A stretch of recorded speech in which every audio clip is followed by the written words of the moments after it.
अस्सलाम वालेकुम एवरीवन, कैसे हैं आप। Welcome to my channel Jiya Saad vlogs. तो जनाब, अपने आज के इस व्लॉग में मैं आपके साथ शेयर करूंगी एक टिप जिसके ज़रिए आप अपने हस्बैंड के साथ जो है बहुत ज़्यादा बहस या फाइट वगैरह से बच सकते हैं। तो आप सोच रहे होंगे कि ये कैसे पॉसिबल है। तो मैं आपको बताती हूँ कि एक दफ़ा एक औरत ना बाबा जी के पास गई और उसने कहा कि मेरी सास ना मुझसे बहुत ज़्यादा लड़ती है और मैं ना इस बहस से बहुत तंग आ चुकी हूँ। रोज़ नोक चोक टोक जो भी वर्ड है, और इस वजह से ना मैं इस मामलात से बचना चाहती हूँ। तो कोई ऐसा तवीज़ दें कि मेरी सास जो है वो मुझसे बहस ना करे। तो बाबा जी ने ना उससे एक कागज़ जो है उसका तवीज़ बना के दिया और कहा कि जिस टाइम तुम्हारी सास तुमसे बहस करे या लड़ाई वगैरह करे तो तुम बस इस तवीज़ को ना अपने मुंह में डाल देना और अपने दांतों के नीचे इसको चबा के रखना। उसके बाद देखना तुम्हारी सास जो है वो तुमसे लड़ना छोड़ देगी।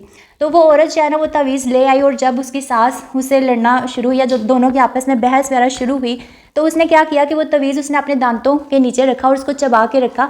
और उसकी सास जो थी वो लड़ती रही, बोलती रही। जब उसने देखा कि मेरी बहू जो है वो आगे से कोई रिस्पॉन्स नहीं दे रही या मेरी किसी बात का जवाब नहीं दे रही, तो उसने क्या किया कि उसने भी लड़ना बोलना बंद कर दिया।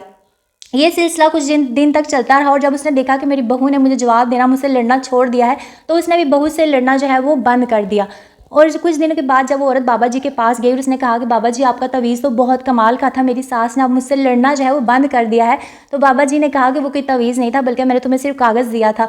और असल बात यह है कि जब एक इंसान लड़ता है तो दूसरा आगे से जवाब दे तो वो लड़ाई जो है वो तेज़ तरीन होती जाती है और बजाय इसके कि मामला जब वो सिमट जाए वो मामला ज़्यादा फैल जाता है। तो इस वजह से एक इंसान अगर लड़े दूसरे को चाहिए वो चुप हो जाए। तो इसने बाबा जी ने कहा कि मैंने आपको खामोश करवाने के लिए वो कागज़ दिया था ताकि आप दांतों के नीचे चबाएं और आप आगे से जवाब ना दें। तो आपने इसका नतीजा देखा कि जब आप आगे से चुप हुई तो उस बंदे ने भी लड़ना छोड़ दिया, यानी आपकी सास ने लड़ना छोड़ दिया। तो इसलिए ना मैं आपको ये कहना चाहती हूँ कि जब आपका हस्बैंड बहुत ज़्यादा गुस्से में हो और आपको बहुत ज़्यादा बातें सुना रहे हों तो पहली बात तो ये कि अगर आपकी मिस्टेक है, आपकी किसी गलती की वजह से वो आपको डांट रहे हैं तो फिर तो आपको आगे से खामोश हो जाना चाहिए और आपकी गलती है तो आपको सब कुछ सुनना चाहिए। लेकिन अगर आपकी गलती नहीं है और आपके हस्बैंड की आदत है कि वो बिला वजह जो है वो आप पे चिल्लाते हैं, चीखते हैं, हर चीज़ में वो आपकी मिस्टेक निकालते हैं, बेशक इसमें खुद उनकी अपनी गलती क्यों ना हो, तो ऐसी सूरत से बचने के लिए आप क्या करें कि आप अपने माइंड को कहीं और डाइवर्ट कर दें। यानी वो बोल रहे हैं, चिल्ला रहे हैं, तो आप इस चीज़ को आप ऐसे शो करें कि जैसे आप उनकी बात सुन ही नहीं रही, आप इग्नोर करें। ठीक है, पहली बात तो ये कि आप उनकी चीज़ों को इग्नोर करें, अपना माइंड कहीं और ले जाएं और अपने माइंड में ऐसी चीज़ें लेके आएँ जो आपके बहुत अच्छे या फ़नी मोमेंट्स हैं आपके, जो ऐसे, क्योंकि हर एक इंसान की लाइफ में कुछ ऐसी बातें होती हैं कि जब वो सोचता है तो उसे खुद बहुत ही ज़्यादा हंसी आती है। तो अक्सर मेरे खुद ऐसी कुछ वाक़यात हैं कि जब मेरे माइंड में आते हैं तो मैं बहुत ज़्यादा मतलब कि फ़नी मूड में आ जाती हूँ।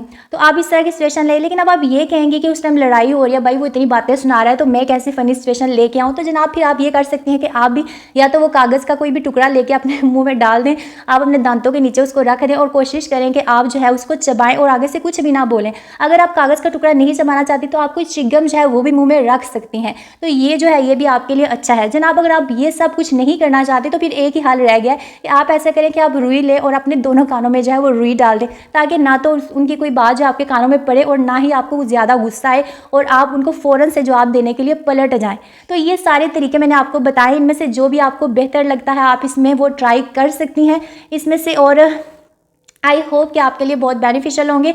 और एक बात और कि सबसे मेन चीज़ ये है कि अपने अंदर से हम अपनी ईगो को थोड़ा कम करें। यानी हम ये ना कहें कि अब वो एक इंसान हमें इतनी बातें सुनाई जा रहा है तो हम भी आगे से बढ़ा चढ़ा के बताएं।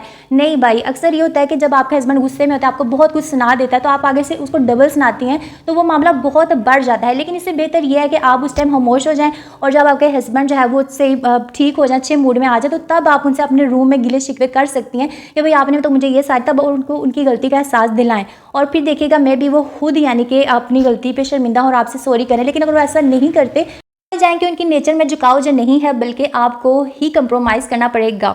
तो अब मैं यहाँ पे नान हलवाई बिस्किट बना रही थी, लेकिन नान उसके जो साइज़ है मुझसे काफ़ी बड़ा बन गया था, जिसकी वजह से जब वो बेक हुए तो ये टूट गया और चूड़ा बन गया, लेकिन टेस्ट बहुत मज़े का था। अल्लाह हाफिज़।